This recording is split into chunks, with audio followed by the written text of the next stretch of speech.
Hello and welcome back to another week in new genre books. Thanks for stopping by. So glad you could make it. My name is Amelia, and from Locus magazine, I'm about to tell you the top new science fiction, fantasy, and horror books being published the week of January 10th, 2023. Please like and subscribe. That is a big part of keeping this booktube going, and we would love to hit that 1,000 subscriber mark. That's the current goal. Tell a friend. Your friends like books, right? So, books. Things are warming up a little now for publishing as the year gets going. I've got links for timing if you'd like to skip to your favorite category, be it science fiction, fantasy, or horror.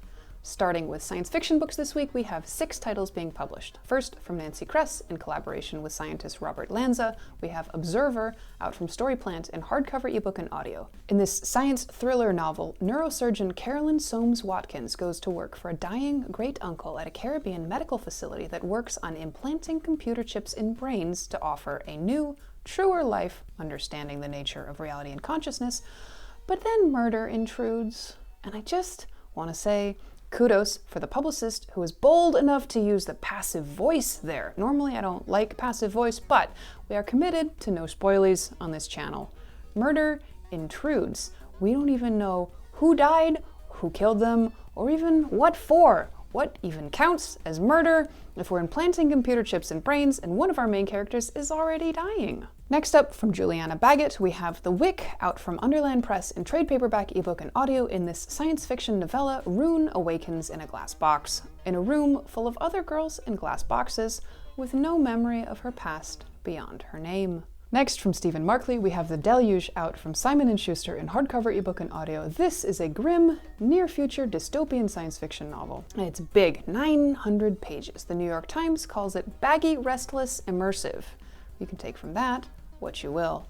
And it follows a set of radicalized scientists who are trying to tackle climate change from the current era through the superstorms of 2040. From Mary Baader Kaley, we have Burrowed, out from Angry Robot in trade paperback and ebook. This is a far-future dystopian SF/YA crossover novel of a world where a genetic plague turns people into either weak, smart subterraneans or hardy, dim omniterraneans. And we all get the reference to H.G. Wells and the Time Machine. Thank you very much. From Michael Kaufman, we have The Last Resort, out from Crooked Lane in hardcover, ebook, and audio. This is a near-future science fiction mystery novel featuring DC police detective Jen Liu and Chandler, her AI brain implant. A famous lawyer's death reveals a conspiracy, and I think we get that naming the AI Chandler might be a reference to Raymond Chandler. We approve. Lastly, from Johnny Worthen, we have Of Civilized, Saved, and Savages. Out from Flame Tree Press in hardcover, trade paperback, and ebook, this science fiction novel is the second in the Coronam series, set in a colony world reverted to 16th century European culture with aliens. Next up, horror. We only have 1 title in horror this week, though in fantasy there are at least 2 dark fantasy titles, and the distinction between horror and dark fantasy might be like some things, somewhat of a judgment call. Look, these librarians gotta put these books somewhere. From Jessica Johns, we have Bad Cree, out from Doubleday in trade paperback, ebook, and audio. In this horror novel, Mackenzie, an indigenous person of the Cree community in Canada, fears she's a bad Cree due to her horrifying dreams, leading her family to try to save her from a dangerous spirit. And on to fantasy, we have 12 titles this week. From best-selling author Leigh Bardugo, we have Hellbent, out from Flatiron in hardcover, ebook, and audio. This fantasy/occult thriller novel is the sequel to Ninth House, featuring Alex Stern, a former drug dealer whose ability to see ghosts got her a Yale scholarship. Next, from Seanan McGuire, we have Lost in the Moment and Found, out from Tor.com in hardcover, ebook, and audio. This fantasy novella is the 8th in the Wayward Children series. In it, Antoinette, Ancy, loses her father, then gets lost herself in the shop where the lost things go, with its doors to other worlds. From Amber McBride, we have We Are All So Good at Smiling, out from Fywell and Friends in hardcover, ebook, and audio. This is a young adult fantasy novel in free verse, drawing heavily on fairy tales and folklore. A poet hospitalized with depression meets a fae boy, and the two have a shared past neither can remember. Next, from David Dalglish, we have The Sapphire Altar, out from Orbit US in trade paperback, ebook, and audio. This fantasy novel is the second in the Vagrant Gods trilogy. A usurped prince must learn the magic of shadows in order to reclaim his kingdom and his people. From Valona Jones, we have Snuffed Out, from Crooked Lane in hardcover, ebook, and audio. This is a paranormal mystery novel, the first in the Magic Candle Shop series. Twin sisters who run a candle shop in Savannah, Georgia, are energetics who can manipulate the energy fields of people. They discover new powers that can help them investigate when their store clerk becomes a suspect in a murder. Next up, from Jean-Louis, we have Walking Fire Out from Inkyard Press in hardcover, ebook, and audio. This fantasy novel is the first in a duology. The hidden village of Lagusa is attacked by an army of the undead, led by a mistress looking for something, and 3 teens work to stop her. And I can't help but think that the army of the undead are the wronged party in all of this, certainly deserving of our sympathy, at least until we better understand what the mistress is looking for, whether her something is in the village after all, and who put it there.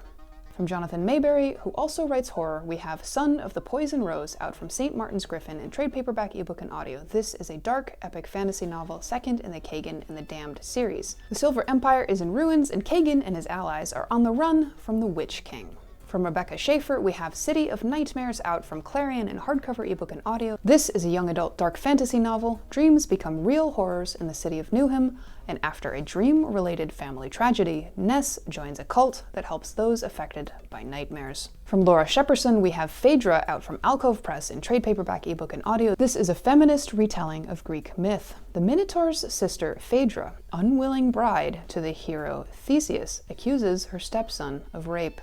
From Mindee Arnett, we have Riven out from Balzer and Bray in hardcover, ebook, and audio. This young adult fantasy novel is inspired by Iceland. Adepts accidentally created ice, a toxic magical substance that anyone can use, giving the wealthy full control of magic as long as they suppress the adepts. Oh, those adepts and their magic, how easy are they to suppress anyway? From Hadeer Elsbai, we have The Daughters of Izdihar out from Harper Voyages in hardcover, ebook, and audio. This fantasy novel is the first in a duology inspired by Egypt. Noblewoman Nehal is a water weaver with elemental magic not approved of in women and becomes involved in a struggle for women's rights. Lastly, from Heather Fawcett, we have Emily Wilde's Encyclopaedia of Faeries out from Del Rey in hardcover, ebook, and audio. This fantasy novel is set in an alternate 1900s Iceland. A curmudgeonly professor journeys to a small town in the far north to study fairy folklore and discovers the real thing. That's it for this week. Thanks for spending some time with us. At Locus, we want to tell you everything relevant that's happening in the science fiction, fantasy, horror publishing space.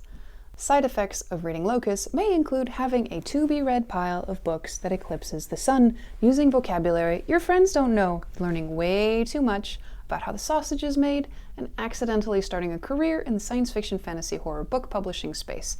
Ask your librarian if Locus is right for you. Locus is available over the counter, through the mail, and through the ether. Go check us out at www.locusmag.com. You can subscribe to the print magazine. Locus is available in a digital edition, and one day we will download it straight to your prefrontal cortex. We appreciate your eyes and ears and your likes and subscribes. Please do subscribe and turn video notifications on so you know about this video when it goes up every week. The magazine and YouTube channel are a labor of love. We are at Locus Magazine on most platforms. You can read more about the science fiction, fantasy, and horror field over at www.locusmag.com or support us on our Patreon. We are a 501c3 nonprofit. Come back and see us again soon, and we'll be here next week with more new books.